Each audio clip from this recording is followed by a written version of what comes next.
So the next show we're gonna be talking about is Boku no Hero Academia 2 or My Hero Academia. Yeah, this wasn't on my list either, though. I never watched the first season for this one. Yeah, I know. I remember us talking about it. Don't get me wrong. I remember us talking about it. Yep. And I remember you telling me I should check out at least the first episode of it. But I never got around to it. I've totally copped to that one. I'm being horrible in this one. Usually you're the one that I'm like, dude, why have you not done that? And now I'm the one sitting here going, I know.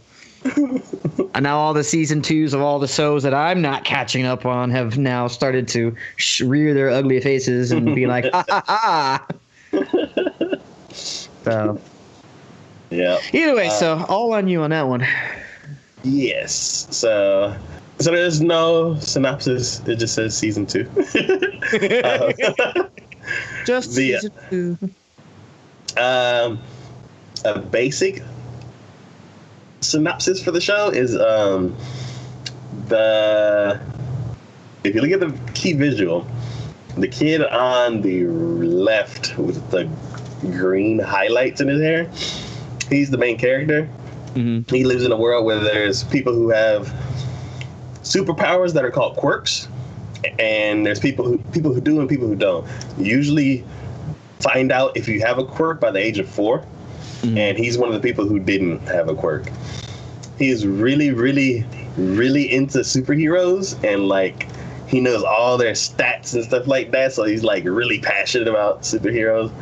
He really wants to be one, but since he can't, he's doing the best that he can to like be around that world. One day he ends up stumbling into this fight between superheroes and supervillains, and he ends up meeting the strongest hero, and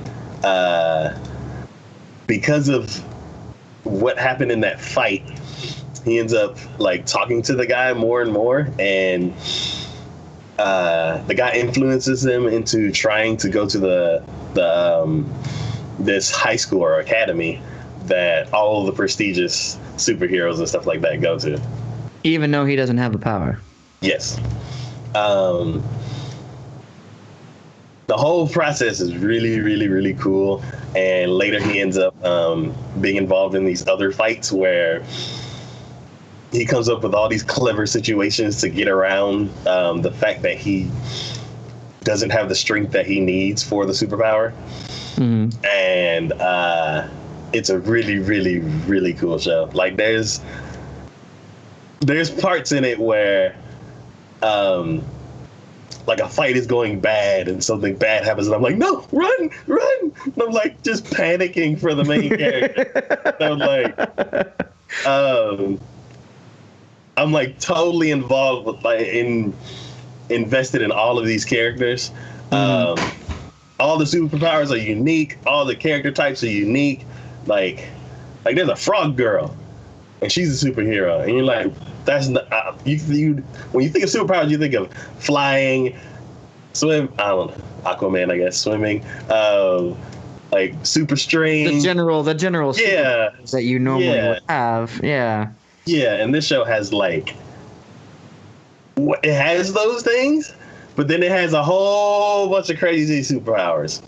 So it's a very, very interesting show, and it has very interesting characters, and I'm glad that it is back. Nice. And when we watched that movie, there was a couple of things that happened in the movie that didn't happen in the first series. So I'm hoping it didn't kind of spoil the. Okay. That seemed like such a letdown. It was such a letdown to see that happen. It became, and it wasn't even like we were like